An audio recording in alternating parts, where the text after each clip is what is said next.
Hello all, ഞാൻ ഇന്ന് നിങ്ങളുമായി ഷെയർ ചെയ്യാൻ പോകുന്നത് IUI ചെയ്യുന്നതിന് മുൻപ് ശ്രദ്ധിക്കേണ്ട കാര്യങ്ങളെ പറ്റിയാണ്. നമ്മൾ നോർമലി ബന്ധപ്പെട്ടിട്ട് സക്സസ് ആകാതെ വരുമ്പോഴുള്ള അടുത്ത ഓപ്ഷനാണല്ലോ IUI. നമുക്ക് IUI ചെയ്യണമെന്ന് തീരുമാനിച്ചു കഴിഞ്ഞാൽ കുറഞ്ഞതൊരു 3 മാസം മുൻപ് തൊട്ടെങ്കിലും അതിനു വേണ്ടിയുള്ള ട്രീറ്റ്മെൻറ്റ്സ് ആരംഭിക്കാൻ ശ്രദ്ധിക്കണം. ആദ്യം തന്നെ ഹസ്ബൻഡിൻ്റെ ഒരു സീമൻ ടെസ്റ്റ് നടത്തുകയും അതിലൂടെ കൗണ്ടും മോട്ടിലിറ്റിയും ഒക്കെ നോർമലാണെന്ന് ഉറപ്പുവരുത്തുകയും ചെയ്യുക. ഈവൻ എന്തെങ്കിലും പ്രോബ്ലംസ് ഉണ്ടെങ്കിൽ അതിനു വേണ്ടിയുള്ള മെഡിസിൻസ് കഴിക്കുവാൻ തുടങ്ങുക. അതുപോലെ തന്നെ ഇമ്പോർട്ടൻ്റ് ആണ് വൈഫിൻ്റെ ഒരു ഫോളിക്കുലർ സ്റ്റഡി.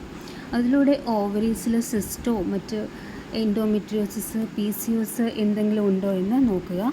അഥവാ PCOS സിസ്റ്റോ ഉണ്ടെങ്കിൽ അത് കുറയുവാനുള്ള ട്രീറ്റ്മെൻറ്റ്സ് എടുക്കുക. അവ നോർമലായതിനു ശേഷം IUI ട്രീറ്റ്മെൻറ്റ് ചെയ്യുന്നതായിരിക്കും കൂടുതൽ നല്ലത്. പിന്നെ ചെയ്യേണ്ട വളരെ പ്രധാനപ്പെട്ട ടെസ്റ്റാണ് HSG. നിങ്ങളുടെ യൂട്രസിലെ 2 ട്യൂബും ഒരു കുഴപ്പവും ഇല്ലെങ്കിൽ മാത്രമേ ബീജം ഉള്ളിലേക്ക് പ്രവേശിക്കുകയുള്ളൂ. ട്യൂബ്സിന് എന്തെങ്കിലും പ്രോബ്ലംസ് ഉണ്ടെങ്കിൽ നമ്മൾ എത്ര തവണ IUI ചെയ്താലും നിരാശയായിരിക്കും ഫലം. കുറേയധികം ആളുകളും ഡോക്ടേഴ്സ് നിർദ്ദേശിക്കുന്ന HSG മുതലായ ടെസ്റ്റുകൾ ചെയ്യാതെ ഡയറക്റ്റായിട്ട് IUI ട്രീറ്റ്മെൻറ്റിലേക്ക് കടക്കുന്നതായി കണ്ടുവരുന്നുണ്ട്. ഒടുവിൽ 1-2 IUI ചെയ്തിട്ടും സക്സസ് ആകാതെ വരുമ്പോൾ മാത്രമാണ് എന്തുകൊണ്ടാണ് ഞങ്ങൾക്ക് IUI സക്സസ് ആകാത്തത് എന്ന് നോക്കിയിട്ട് പിന്നെ ബാക്കിയുള്ള ചെക്കപ്പ് ചെയ്യുകയും അതിലെന്തെങ്കിലും പ്രോബ്ലം കാണുകയും ചെയ്യുന്നുണ്ട്.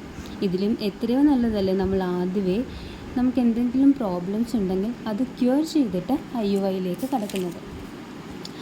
പിന്നീട് ശ്രദ്ധിക്കേണ്ട മറ്റൊരു കാര്യം നമ്മൾ തിരഞ്ഞെടുക്കുന്ന ഹോസ്പിറ്റലാണ്. ഏതെങ്കിലും ഒരു ഫെർട്ടിലിറ്റി ക്ലിനിക്ക് തിരഞ്ഞെടുക്കുന്നതായിരിക്കും കൂടുതൽ നല്ലത്. ഏത് സ്ഥാപനമായാലും അവിടുത്തെ വിജയശതമാനം നോക്കി സെലക്ട് ചെയ്യുന്നതായിരിക്കും നല്ലത്.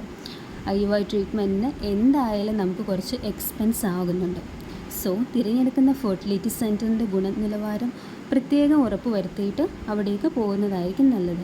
അതുപോലെ തന്നെ നമ്മൾ നല്ല ഫുഡ്സ്, ആൻറ്റി ഓക്സിഡൻറ്റും പ്രോട്ടീൻസും ധാരാളം അടങ്ങിയ ഫുഡ്സ് കഴിക്കുവാൻ ശ്രദ്ധിക്കുക. എല്ലാവരും ഹാപ്പിയായി സന്തോഷത്തോടെ ഇരിക്കുക. Thank you.